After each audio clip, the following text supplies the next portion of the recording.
마음에서 나오는 것. 예루살렘에서 대표단이 왔습니다. 바리새인들과 서기관들, 종교 지도자들, 율법 전문가들. 그들은 예수님께 다가왔습니다. 하지만 존경의 마음이 아니었습니다. 고발하려는 마음이었습니다. 당신의 제자들이 어찌하여 장로들의 전통을 범하나이까? 무엇을 문제 삼았습니까? 떡 먹을 때 손을 씻지 아니하나이다. 손을 씻지 않은 것. 위생 문제가 아니었습니다. 의식적 정결의 문제였습니다.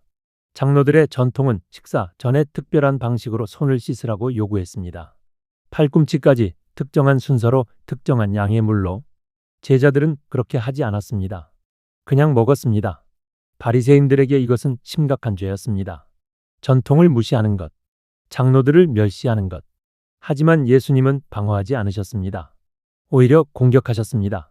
너희는 어찌하여 너희의 전통으로 하나님의 계명을 범하느냐? 역공이었습니다. 당신들이야말로 율법을 어기고 있다고? 예수님은 예를 드셨습니다. 하나님이 이르셨으되 내 부모를 공경하라 하시고 10계명 중 5번째 계명, 명확한 하나님의 명령.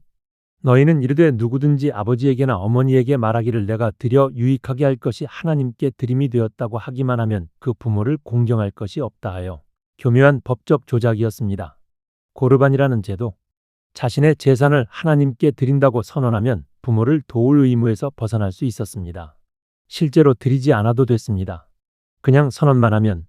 결과는 부모는 굶주리고 돈은 자기가 쓰고, 하지만 종교적으로 정당화되는 것, 너희의 전통으로 하나님의 말씀을 폐하는도다.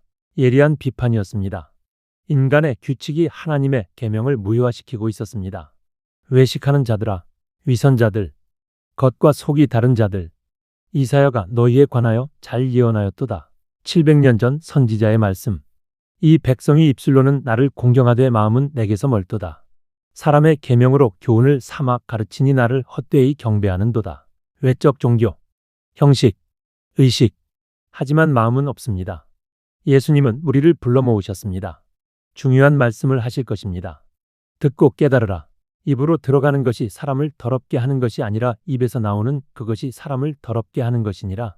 혁명적 말씀이었습니다. 유대교 전체가 음식 규정에 기초했습니다. 정결한 음식과 부정한 음식, 코셔와 비코셔. 하지만 예수님은 말씀하셨습니다. 문제는 음식이 아니라고. 제자들이 걱정했습니다. 바리새인들이 이 말씀을 듣고 걸림이 된 줄 아시나이까?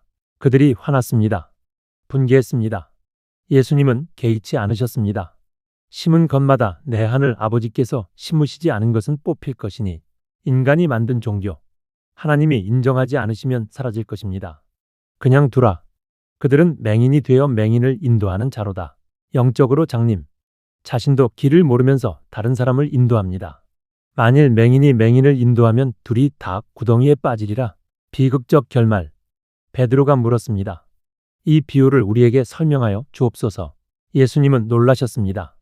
너희도 아직까지 깨달음이 없느냐? 간단한 것인데도 이해하지 못했습니다. 입으로 들어가는 모든 것은 배로 들어가서 뒤로 내버려지는 줄 알지 못하느냐? 음식은 몸을 통과합니다. 소화되고 배출됩니다. 영혼에 영향을 미치지 않습니다.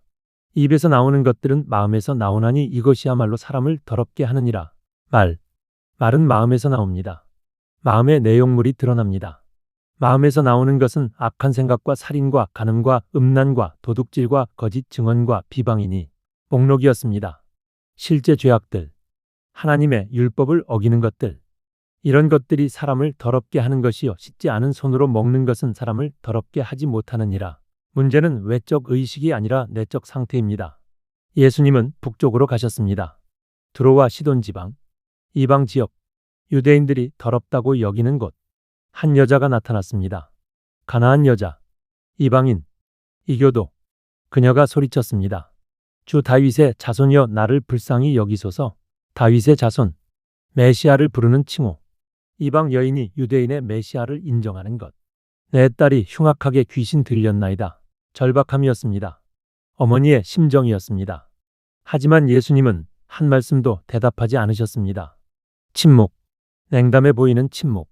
그녀는 계속 외쳤습니다. 제자들이 짜증났습니다. 그 여자가 우리 뒤에서 소리를 지르오니 그를 보내소서. 예수님이 말씀하셨습니다. 나는 이스라엘 집에 잃어버린 양 외에는 다른 데로 보내심을 받지 아니하였노라. 사명의 범위였습니다. 일단은 유대인에게. 하지만 여자는 포기하지 않았습니다. 앞으로 왔습니다. 예수님 앞에 무릎 꿇었습니다. 주여 저를 도우소서. 간단하고 절박한 기도. 예수님의 대답은 더 가혹해 보였습니다. 자녀의 떡을 취하여 개들에게 던짐이 마땅하지 아니하니라. 개. 유대인들이 이방인을 부르는 멸시적 표현. 충격적으로 들렸을 것입니다. 하지만 여자는 분개하지 않았습니다. 오히려 그 비유를 받아들이고 확장했습니다. 주여 올소이다마는 개들도 제 주인의 상에서 떨어지는 부스러기를 먹나이다. 놀라운 대답이었습니다. 맞습니다. 저는 개입니다. 자녀가 아닙니다. 하지만 개도 부스러기는 먹습니다. 주인의 상에서 떨어지는 것을. 저는 잔치를 원하는 게 아닙니다. 부스러기만으로도 충분합니다. 당신의 능력에서 나오는 조그만 부스러기로도 제 딸을 고칠 수 있습니다. 겸손, 믿음, 끈기. 예수님이 감탄하셨습니다. 여자여, 내 믿음이 크도다. 큰 믿음. 이방 여인에게서 발견된 내 소원대로 되리라. 그 시각 집에서 딸이 나왔습니다. 귀신이 떠났습니다. 평안이 왔습니다. 예수님은 갈릴리 호숫가로 돌아가셨습니다. 산에 올라가 앉으셨습니다. 큰 무리가 왔습니다. 그리고 그들은 가져왔습니다. 다리 저는 사람, 장애인, 맹인, 말 못하는 사람, 기타 여럿을. 그들을 예수님의 발 앞에 놓았습니다. 예수님은 고쳐주셨습니다. 하나하나 모두를. 말 못하는 사람이 말했습니다. 장애인이 온전해졌습니다. 다리 저는 사람이 걸었습니다. 맹인이 보았습니다. 무리가 놀랐습니다. 그리고 이스라엘의 하나님께 영광을 돌렸습니다. 선지자 이사야의 예언이 이루어지고 있었습니다. 메시아가 오시면 이런 일들이 일어날 것이라고. 사흘이 지났습니다. 사람들은 예수님과 함께 있었습니다. 먹을 것이 떨어졌습니다. 예수님이 제자들을 불러 말씀하셨습니다. 내가 무리를 불쌍히 여기노라.